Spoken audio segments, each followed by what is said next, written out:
अस्सलाम वालेकुम ख़वातीन और हज़रात, this is Najam Zaidi and welcome to another video. आज की जो वीडियो है बेसिकली वो मैंने उन लोगों के लिए ख़ास तौर पर बनाई है जिनको मेरे पास बहुत सारे सवाल थे कि हम यूके कैसे अप्लाई कर सकते हैं, उनका क्या प्रोसीजर है, वीज़ा प्रोसेसिंग के लिए क्या है, स्टूडेंट वीज़ा एप्लीकेशन किस तरह से डलेगी। तो बेसिकली एक शॉर्ट वीडियो है, अगर लंबी हो जाए तो उसके लिए माफ़ी का तलबगार हूँ, लेकिन अगर क्योंकि प्रोसेस पूरा बताना है और मैं एग्जांपल्स दूंगा कि मैंने अपनी एप्लीकेशंस कैसे दी हैं, तो उसी प्रोसीजर को हम लेके चलेंगे साथ। और आहिस्ता आहिस्ता करके मैं, क्योंकि देखो यार ये सेटअप जो लगाया है ना मैंने, ये लाइट शाइट और पीछे ये थोड़ा सा प्रोफेशनल बनाने के लिए इसलिए लगाया ताकि वीडियो भी प्रोफेशनल बने और 2 घंटे लगे हैं मुझे इन सारी चीज़ों को सेटिंग करने में। तो एंड तक देखना और अच्छी लगे तो शेयर, सब्सक्राइब और लाइक। खैर, स्टार्ट करते हैं कि इस तरीके से अगर आपको यूके आना है, पहले तो आप सबसे पहले अपने माइंड में ये फाइनलाइज़ करें कि आपको आपकी यूनिवर्सिटी या आपका बजट क्या है। लाइक फॉर एग्ज़ाम्पल मेरा बजट जो था वो 9,000, 10,000, 11,000 तक हम जा सकते थे, डिपेंडिंग ऑन योर फील्ड कि आपकी फ़ील्ड क्या है। फील्ड से रिलेटेड मैं, क्योंकि मीडिया स्टडीज़ का स्टूडेंट था, तो मेरी कुछ चेन मार्केटिंग से रिलेटेड है, डिजिटल मार्केटिंग से रिलेटेड है, उसका हमने काम भी किया है, एजेंसी वगैरह भी में भी काम किया है। तो एडवर्टाइजमेंट का थोड़ा सा मेरे अंदर शौक़ है, जैसे मान लो कीड़ा है, तो उससे रिलेटेड मैंने कहा था कि और स्किल्स हम थोड़ा सा इम्प्रूव करेंगे। मुझे पता है कि हम मिडिल क्लास लोग जैसे हैं, तो हमारे पास इतना कोई ख़ास बजट नहीं होता कि हम 35-40 लाख 50 लाख एक पर्टिकुलर यूनिवर्सिटी पे ख़र्च करें। तो 8-9 लाख, अब तो पाउंड का रेट बहुत ज़्यादा बढ़ गया है, 8-9 हज़ार की यूनिवर्सिटी जैसे अल्स्टर यूनिवर्सिटी है और यूनिवर्सिटी ऑफ लॉ है, तो ये सारी यूनिवर्सिटी हैं जो 8-9 हज़ार, 10 हज़ार या 11 हज़ार तक जाती हैं। मैक्सिमम 11 हज़ार तक इनकी फ़ीस होती है, 2 हज़ार आपको स्कॉलरशिप मिलती है। तो जब स्कॉलरशिप मिल जाती है, अब आप उनकी वेबसाइट जाएंगे, वेबसाइट में देखेंगे आपको कौन सा कोर्स चाहिए, उस कोर्स में अप्लाई करेंगे।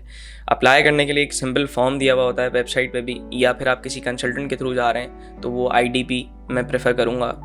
IDP बहुत अच्छा है क्योंकि फ्री ऑफ कॉस्ट है, टाइम्स कंसल्टेंट है, लेकिन टाइम्स के बारे में मुझे कुछ ख़ास रिपोर्ट अच्छी भी नहीं आई, बुरी भी नहीं आई, लेकिन IDP के जो रिव्यूज़ हैं मैं ख़ुद भी IDP से मैंने किया, तो IDP मैं प्रेफर करूँगा कि IDP आपको बहुत सारी चीज़ों में वो लोग हेल्प कर देते हैं। बाकी आपको प्रोसेस खुद ही करना पड़ता है, फोर्स खुद ही करवाना पड़ता है, चीज़ों को थोड़ा सा हासिल खुद ही मचाना पड़ता है, तब जाकर काम होता है। ये हर चीज़ का रूल है। एप्लीकेशन के बाद आपको वो ईमेल करते हैं, यूनिवर्सिटी की तरफ से आपको ईमेल आती है कि आप जो है वो हम आपको ऑफ़र कर रहे हैं, और आपको अनकंडीशनल ऑफ़र लेटर आता है। अनकंडीशनल में बेसिकली ये चीज़ होती हैं कि आप उनकी कंडीशंस को पूरा करते हैं। जैसे फॉर एग्जांपल आइल्स हो गया, अब पहले कंपलसरी नहीं था, लेकिन अब अल्स्टर में भी और बहुत सारी यूनिवर्सिटी ने कंपलसरी कर दिया कि आप आइल्स करें, क्योंकि पहले धनाधन एडमिशन्स चल रहे थे और बहुत सारे लोग आ रहे थे, तो उसकी वजह से अब ये हुआ कि हम, जाहिर सी बात है, बहुत सारे लोग आ गए, और आने के बाद अब थोड़े से रिस्ट्रिक्शन ज़्यादा हैं गवर्नमेंट की भी, गवर्नमेंट ऑफ यूके रिस्ट्रिक्शन ज़्यादा लगाए हैं कि आप हर किसी को आने दे रहे हैं, जिसकी वजह से कम्युनिकेशन प्रॉब्लम्स हो रही हैं। तो बेसिकली जब आप अप्लाई कर देंगे आपको अनकंडीशनल ऑफ़र लेटर आएगा, उनकी कंडीशंस आप पूरे करेंगे, आप आइल्स कर लें। आइल्स भी आप IDP से कर सकते हैं या फिर ब्रिटिश काउंसिल AEO से भी कर सकते हैं। तो यूके VI का बेसिकली आइल्स होता है, जो कि आसान होता है, इतना कोई मुश्किल नहीं होता। उसमें लिसनिंग, स्पीकिंग और राइटिंग, रीडिंग, ये सब चीज़ें होती हैं। रीडिंग का थोड़ा सा फॉर्मेट डिफरेंट होता है, वरना इसके अलावा QAHE का अपना, QAHE बेसिकली एक इंस्टीट्यूशन है जिसके अंडर 4, 5, 6, 8 यूनिवर्सिटीज़ आती हैं। तो फॉर एग्ज़ाम्पल जैसे इकरा यूनिवर्सिटी है, इकरा यूनिवर्सिटी के बाद इल्मा यूनिवर्सिटी, और इनकी डिफरेंट अकेडमीज़ हैं। तो इस तरह एक QAHE एक बड़ी इंस्टीट्यूशन है, एंड उसके अंदर 4-5 यूनिवर्सिटीज़ हैं। नॉर्थहैम्पटन है, नॉर्थिंघम है, और अल्स्टर है, इस तरह स्टार्टफोर्ड भी है मेरे ख्याल से। तो इस तरह बहुत सारी यूनिवर्सिटीज़ हैं। अगर आपको बर्मिंघम आना है तो बर्मिंघम के लिए आपको अल्स्टर भी मिलेगी, यूनिवर्सिटी ऑफ लॉ भी मिलेगी।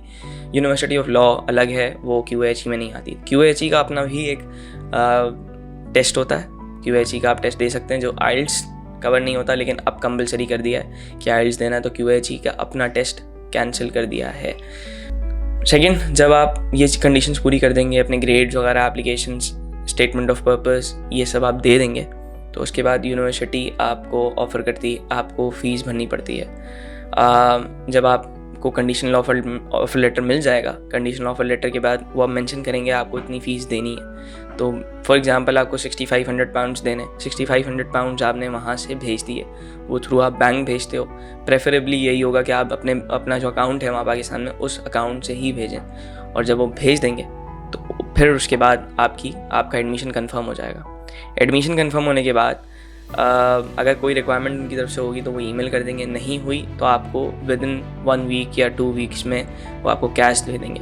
कैश आने से पहले बेसिकली इंटरव्यूज़ भी होते हैं, तो प्री कैश इंटरव्यूज़ उनको बोला जाता है। प्री कैश इंटरव्यूज़ में आपसे वो कुछ क्वेश्चंस पूछते हैं जो कि नॉर्मल सवाल होते हैं कि आप कहाँ रहते हैं और क्या करते थे पहले, फ़ंड्स कहाँ से आए। ये बहुत इंपॉर्टेंट सवाल होता है कि फ़ंड्स कहाँ से आए। तो अक्सर लोग इसमें कुछ उल्टी सीधी चीज़ें बोल देते हैं, जिसकी वजह से वो थोड़ा सा उनको शक होना शुरू हो जाता है, और इसी इंटरव्यू के बाद फिर रिजेक्शंस आती हैं। को देते हैं वैसे वो सेकंड चांस भी देते हैं। मुझे जैसे सेकंड चांस दिया था और मैंने कुछ गलतियां की थी उसमें, तो वो मुझे पता चला था, मुझे कंसल्टेंट ने बताया, उसके बारे में मैं प्रिपेयर होने के बाद मैं दोबारा इंटरव्यू दिया। तो 2 इंटरव्यूज़ होते हैं। ये नहीं कि फ़र्स्ट इंटरव्यू हुआ उसमें अगर आपने कुछ गलती कर दिया, कोई भंड मार दिया तो आप बस गए, ऐसा नहीं हो सकता। वो सेकंड इंटरव्यूज़ देते हैं। लेकिन अब क्योंकि सितंबर इंटेक और जनवरी इंटेक का थोड़ा सा रिस्ट्रिक्शन ज़्यादा होने शुरू हो गए हैं, क्योंकि वीज़ा की लिमिट अब इनकी पूरी हो गई है, तो डेफिनेटली ये अपने तरीके से ही चलेंगे। अब हमें नहीं पता होता कि किस टाइम पे क्या रिस्ट्रिक्शन या क्या रूल्स एंड रेगुलेशंस लगा दें।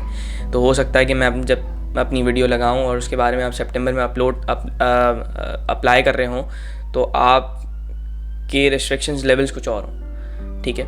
इसलिए इंटरव्यू जब आपका हो जाएगा और इंटरव्यू फाइनल हो जाएगा, उसके बाद कैश इशू हो जाएगा आपको। कैश बेसिकली होता है कि हम एक ऑफ़र दे दिया है, हमने एडमिशन दे दिया है, और वो कैश आपको वीज़ा एप्लीकेशन के लिए इम्पॉर्टेंट होता है और वहीं पे वो आप भेजना पड़ता है। तो cash is the main thing, ठीक है। कैश आपका आ जाता है कि फ़ीस चली जाती है, आपका प्रोसेस पूरा हो जाता है। उसके बाद आप ऑटोमेटिकली एलिजिबल हो जाएंगे कि बस आपने सारे डॉक्यूमेंट्स अपने जमा करने हैं और बायोमेट्रिक्स करवानी है और अपना मेडिकल करवाना है। तो बायोमेट्रिक्स के लिए वो डेट देंगे।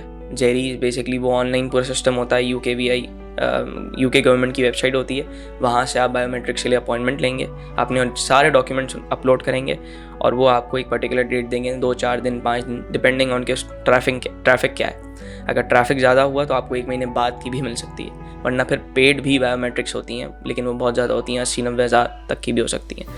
तो मेरी बेसिकली ये हुआ था कि मुझे 3 दिन बाद ही डेट मिल गई थी और मैंने उस डेट को बायोमेट्रिक्स करवाया। BRP ईमेल आएगी आपको। BRP ईमेल में बेसिकली आपका एड्रेस होता है कि आपको कहाँ से अपना BRP कार्ड, वो मैंने एक वीडियो बनाई है जिसमें BRP कार्ड किस तरह से मिलता है, क्या होता है। BRP कार्ड बहुत इंपॉर्टेंट होता है यहाँ पे, मतलब रेजिडेंसी परमिट होता है वो यहाँ का। तो वो आपको कार्ड मिलेगा, वो पोस्ट ऑफिस से मिलता है और वो आपको संभाल के रखना है। तो उसका एड्रेस दिया हुआ होता है उसके ऊपर कि आप यहाँ से रिसीव कर सकते हैं। तो जैसे आप यूके आएंगे उसके नेक्स्ट या 2-3 डेज़ बाद आप वो BRP कार्ड अपना पिक करें। BRP मेल आने के बाद आपको फिर वीज़ा की ईमेल आ जाएगी। वीज़ा की ईमेल आएगी, मतलब आपको ये डिपेंड करता है, जैसे मैंने प्रोसेस किया हुआ था कि मेरे घर पे आए वीज़ा, तो मेरा जो पासपोर्ट था वो मेरे घर पे आ गया था, तो उसके लिए 3000 आपको देने पड़ते हैं। अब नहीं पता मुझे कि पाकिस्तान में क्या फ़ीस हो गई है, हो सकता है वो 3500 या 4000 भी पहुंच गई हो, लेकिन वो ना करवाएं तो ज़्यादा बेहतर है। आपके पास खुद ईमेल आएगी उनकी तरफ से कि आप हमसे रिसीव कर सकते हैं, वरना आप जो है वो ये ऑप्शन अवेल कर सकते हैं कि आपके घर पे रिसीव हो, तो वो 3-4 हज़ार आप बचा सकते हैं। और बायोमेट्रिक्स के बाद आपका वीज़ा एप्लीकेशन वहीं से प्रोसेस हो जाएगी। जब प्रोसेस हो जाएगी तो 15 to 18 डेज़ में आपका वीज़ा आ जाएगा और आप यूके आने के लिए तैयार हो जाएंगे। इन चीज़ों के बाद इस पूरी वीडियो में मैंने शॉर्टली हर चीज़ के बारे में बताया। एंड आई नो हो सकता है बहुत लोग कंफ्यूज हों कि हम ये कैसे करें, बट जो मोटी मोटी चीज़ें हैं उनको तैयार करना आसान है, बिकॉज अब बहुत सारे लोगों को वीज़ा प्रोसेस के बारे में पता चल चुका है।